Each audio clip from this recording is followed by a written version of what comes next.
전서 1장 1절에서부터 9절까지 말씀입니다.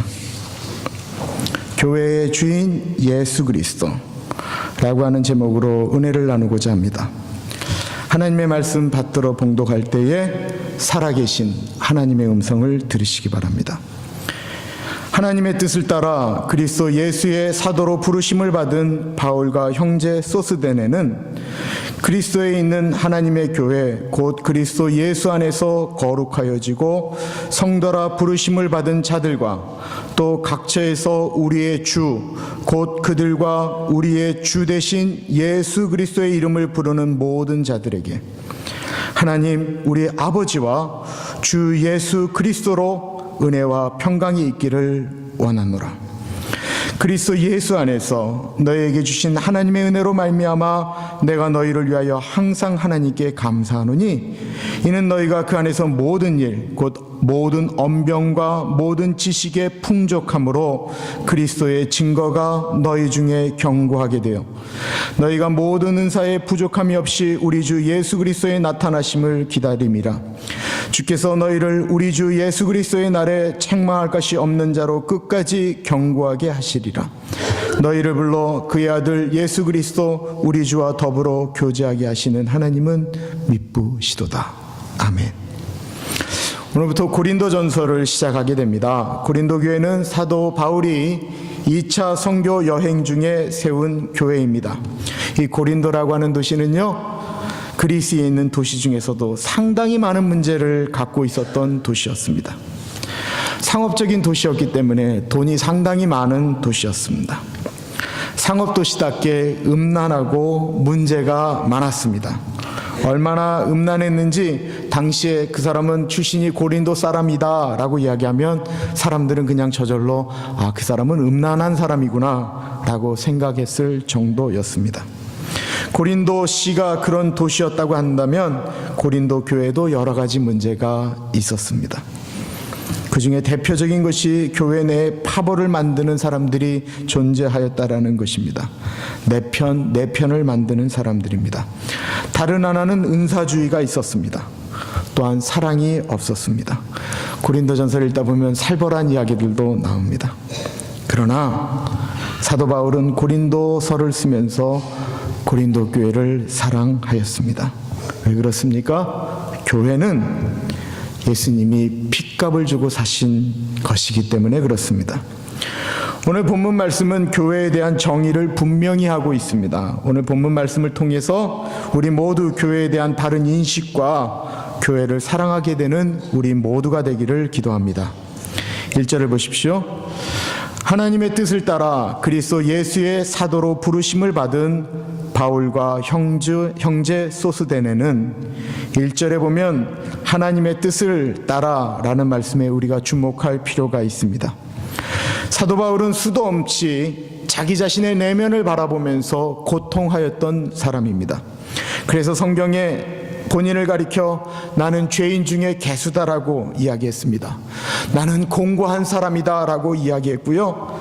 나는 만삭되지 못해 태어난 사람 같다라고 하는 자기 비애가 많았던 분이었습니다.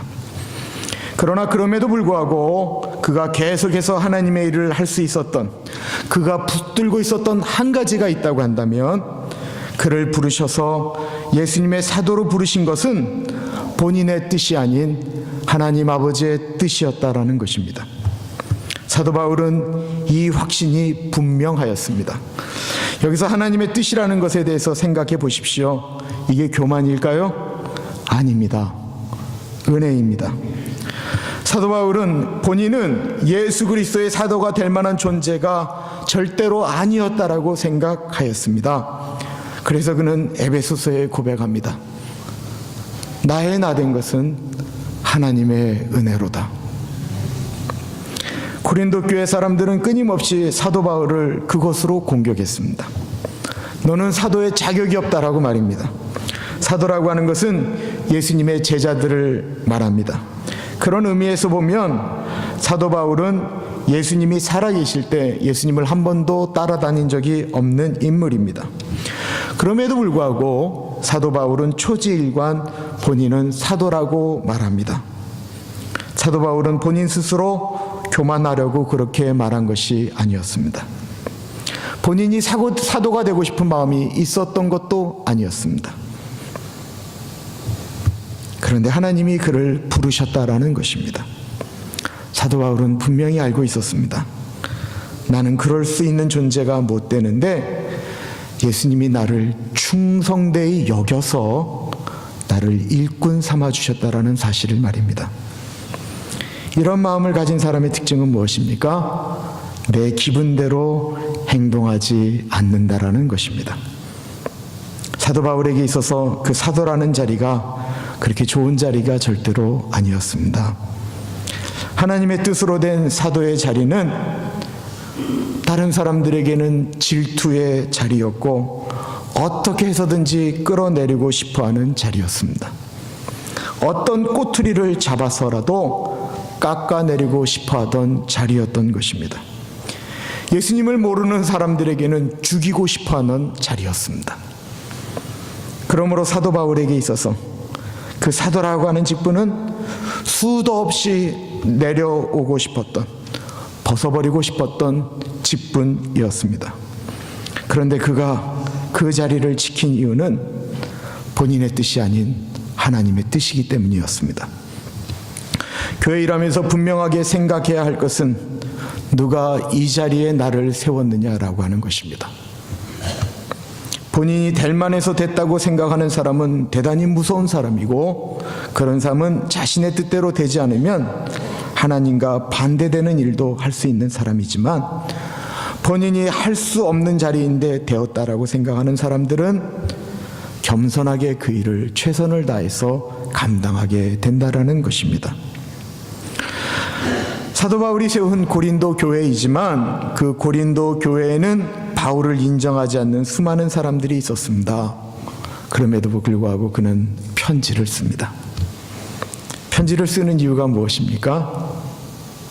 사랑하기 때문이고 사명이라 생각하기 때문입니다. 저는 군대에서 교육을 담당했습니다. 그러다 보니까 이 문제 있는 병사들과 상담을 해야 되고 지침을 내려줘야 됐습니다. 어떤 그 사람이 와서 이야기를 하는데 얘기를 들어보니까 교제하던 그 자매가 있습니다. 근데 그 자매는 이미 분명히 딴 남자한테 간 것입니다. 근데 이 남자는 매일 끊임없이 편지를 씁니다. 아무리 말려도 안 됩니다. 수도 없이 편지를 쓰고 그리고 편지가 오기를 기다립니다. 늘 물어보는 게, 김 병장님, 저에게 온 편지가 없습니까? 이유가 무엇입니까? 사랑하기 때문입니다. 이미 돌아선 여자를 사랑하기 때문에 그렇게 하고 있는 것입니다.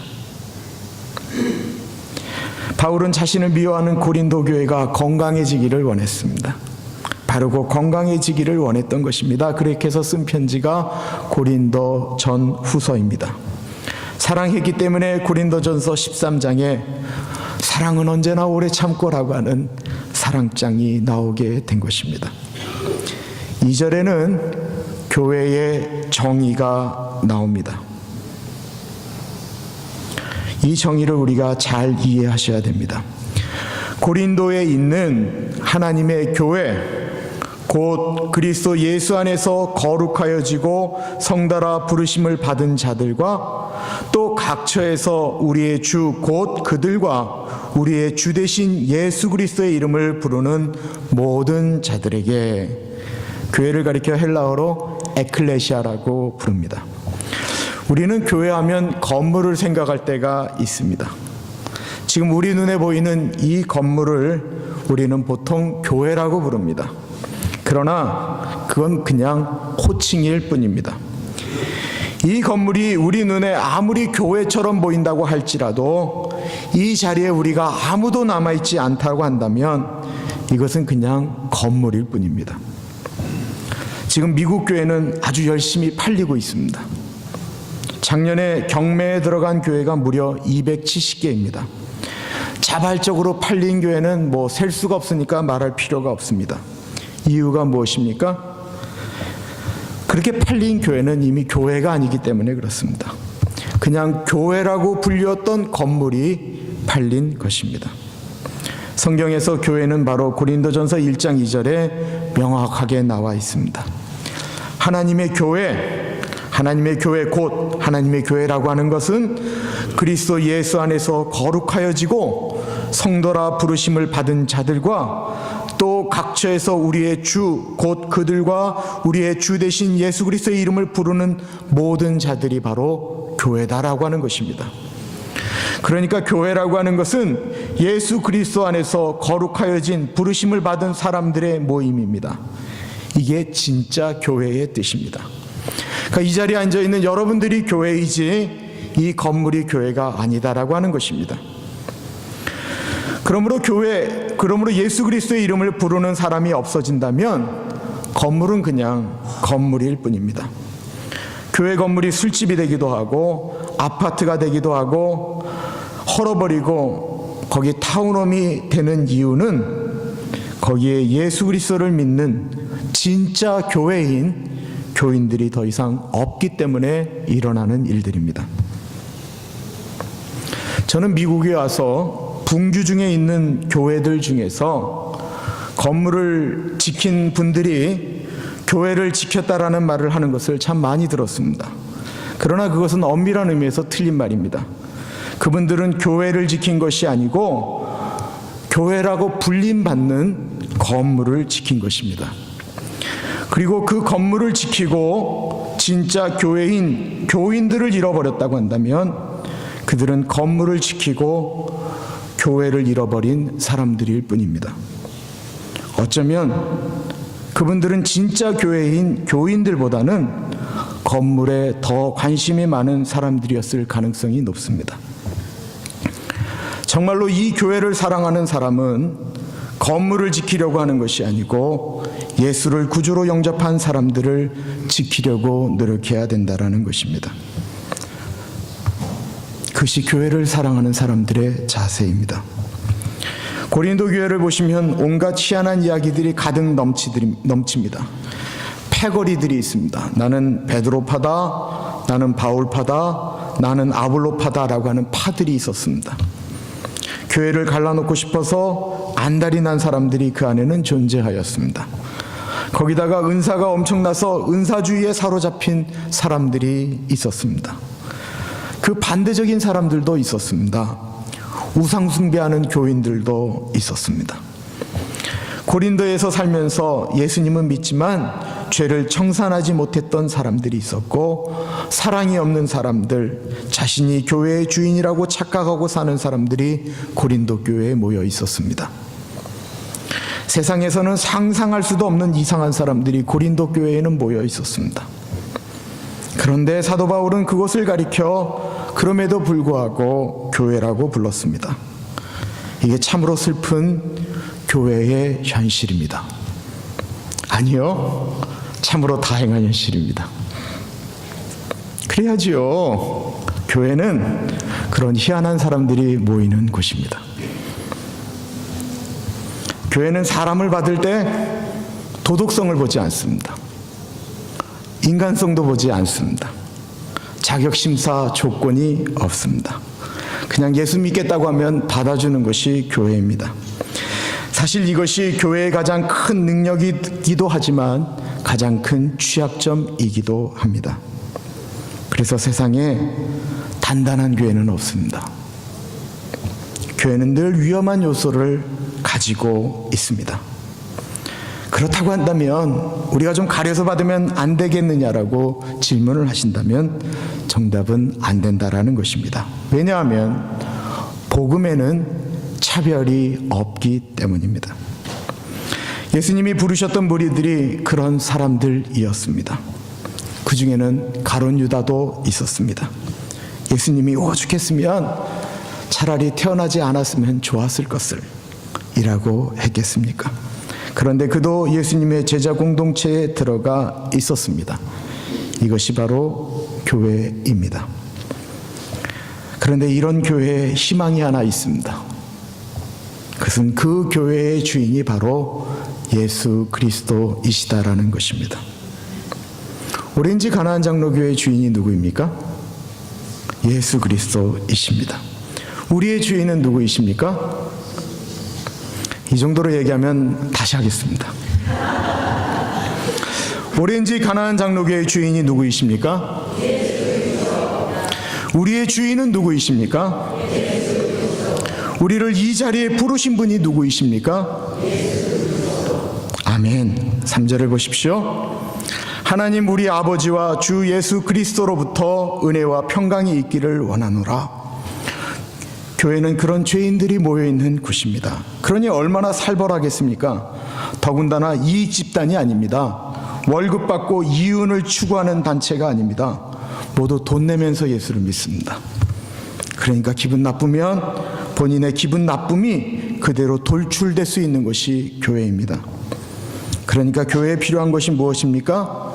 교회 정치입니까? 사실 교회 정치는 교회가 시끄러울 때 사용되어집니다. 한국에서 정말로 질리도록 본 곳이 있다고 한다면 그 교회 정치입니다. 그리고 그 교회 정치가 들어가서 교회가 은혜로워진 교회, 죄송하지만 저는 한 번도 본 적이 없습니다. 교회에 정말로 필요한 것이 정치가 아닙니다. 정말로 교회에 필요한 것은 바로 3절에 나오는 은혜와 평강입니다. 어디서부터 오는 은혜와 평강입니까? 3절에 보니까 하나님 우리 아버지와 주 예수 그리스도로부터 오는 것이다라고 말씀하고 있습니다. 죄수들이 모여있는 것이 얼마나 살벌합니까? 그런데 죄인들이 모여있지만 살벌하지 않은 것이 하나 있습니다. 죄인이 모여있는 교회는 은혜롭습니다. 왜 그렇습니까? 그럼에도 불구하고 그 죄인들에게 부어주시는 은혜와 평강이 있기 때문에 그렇습니다. 교회에는 은혜를 아직 못 받은 분들과 은혜를 이미 받은 분들이 존재합니다. 다시 말씀드리면 사도 바울처럼 나의 나된 것은 하나님의 은혜다라고 고백하는 분들과 아직 그렇지 못한 분들이 존재한다라는 사실입니다.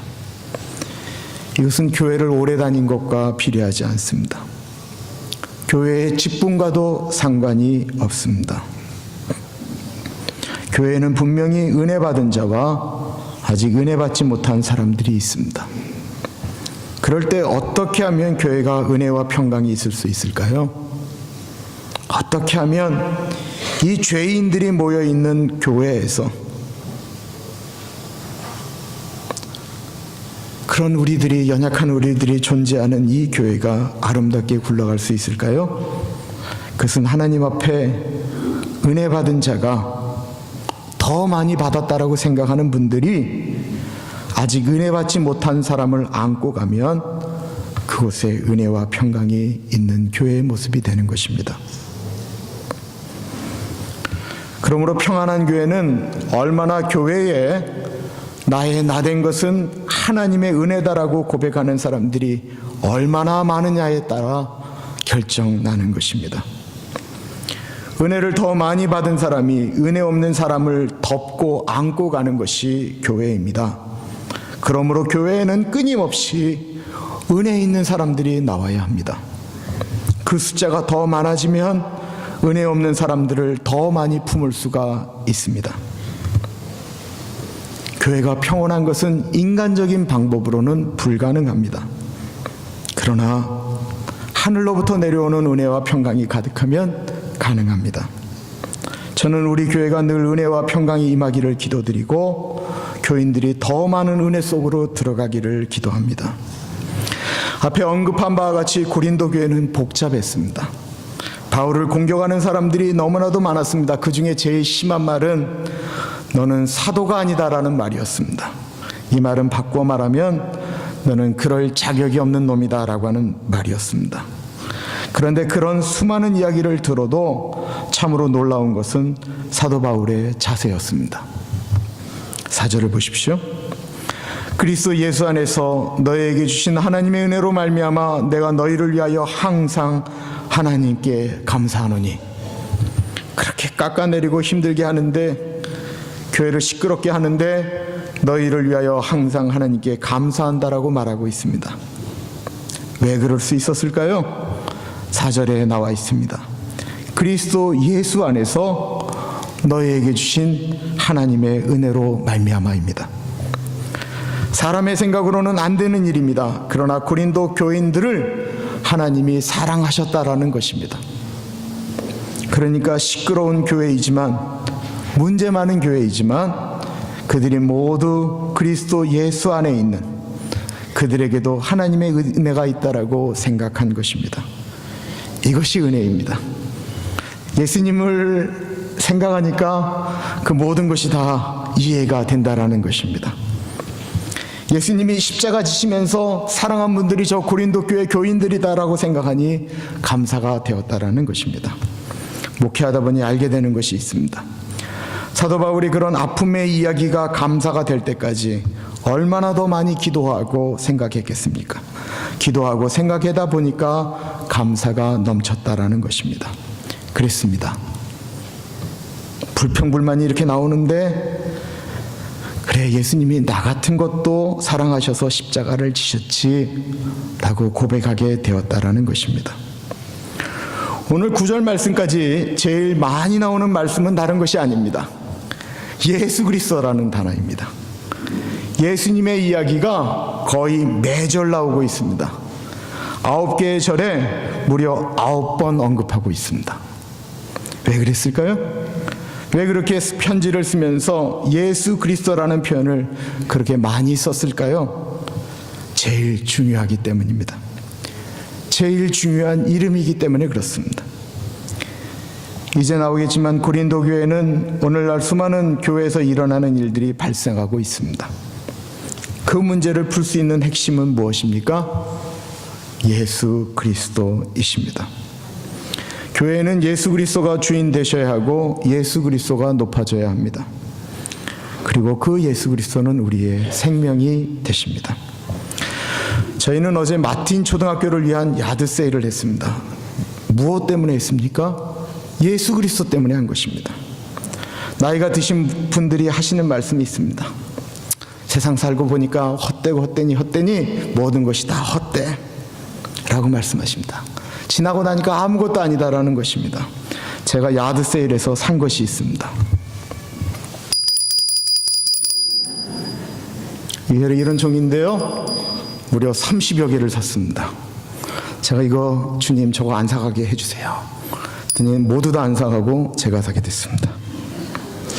이게 근데 보통 종이 아니고요, 어느 분이 여행 가시는 곳마다 거기서 종을 하나씩 수집한 거예요. 제가 이 종소리를 참 좋아합니다. 어릴 때 교회 앞마당에 큰 종이 있잖아요. 아버지가 그 종 울리는 소리, 또 옛날엔 예배당에서 시작할 때 땡땡 치고 예배 드렸잖아요. 종소리를 이렇게 참 좋아해요. 그런데 내년이 되면 제가 이것을 다시 내놓을지 모릅니다. 어느 순간에 보면 이게 뭐라고 그렇게 고집 부렸나, 이게 뭐라고 그렇게 힘을 썼나, 이게 뭐라고 그때 그랬지 라고 하는 생각이 뒤돌아보면 들기 때문에 그렇습니다. 책을 참 좋아합니다. 그런데 모아있는 책들을 보니까 다시 읽고 싶지 않은 책이 얼마나 많은지 라는 사실을 알게 됐습니다. 전에는 많은 책을 읽어서 남들보다 더 뛰어난 지식을 갖겠다라고 생각했습니다. 그러나 시간이 지나니까 그것도 다 부질없는 것입니다. 제가 좋아하던 고전은 오늘날의 젊은이들은 더 이상 읽지 않고, 젊은이들이 읽는 책은 제가 더 이상 읽지 않기 때문에 그렇습니다. 책은 사람을 풍성하게 만들지만 예수 그리스도는 우리를 겸손하게 만듭니다. 돈은 우리를 웃게도 만들고 울게도 만들지만 예수 그리스도는 우리로 영혼을 사모하게 만드십니다. 그러므로 우리 교회에 울려 퍼져야 될 것은 예수 그리스도를 찬양하는 소리여야 하고, 우리 교회에 울려 퍼져야 되는 것은 십자가의 은혜이어야 합니다. 저희 교회 큰 소리로 기도하시는 분들이 계신데 그거 갖고 뭐라고 하시면 안 됩니다. 그분들이요, 다른 분들 피해 안 가도록 다른 분들 안 보일 때 모여서 기도합니다. 교회는 그런 기도 소리 때문에 유지가 됩니다. 그 기도는 예수님께 올려드려지는 기도이기 때문입니다. 얼마 전에 인천에서 자신의 엄마를 죽이고 자신의 형을 죽인 끔찍한 사건이 발생했습니다. 엄마에게 돈을 달라고 하니까 안 하니까 돈 때문에 엄마도 죽이고 형도 죽인 것입니다. 그러나 예수님이 그 안에 있으면 부모님이 돈이 없어도 그 부모님 사랑하게 됩니다. 교회에 예수님은 안 계시고 돈이 있으면 싸우지만 교회에 예수 그리스도가 계시면 어떻게 하면 예수님이 기뻐하시는 일을 할까 기도하게 됩니다. 예수님이 마음에 안 계시면 속썩이는 자식은 원수이지만 예수님이 계시면 그럼에도 불구하고 그 자식은 나에게 맡겨주신 하나님의 선물이고 상급이 됩니다. 예수님이 안 계시는 교회는 시험 들면 무너지지만 예수님이 계신 교회는 시험 들면 이 시험을 이기면 어떤 상급을 주실까 기대하게 됩니다. 예수님이 안 계시면 죽음이 두렵고 병이 두렵고 없는 것이 두렵지만 예수님이 계시면 죽음은 더 이상 두려움이 아니고 희망이 생기게 됩니다.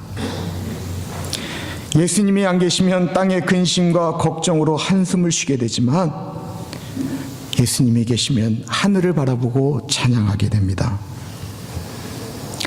그 좋으신 예수 그리스도를 붙드는 교회, 예수 그리스도를 붙드는 가정, 예수 그리스도를 붙드는 우리 모두가 되시기를 축원합니다. 기도하겠습니다.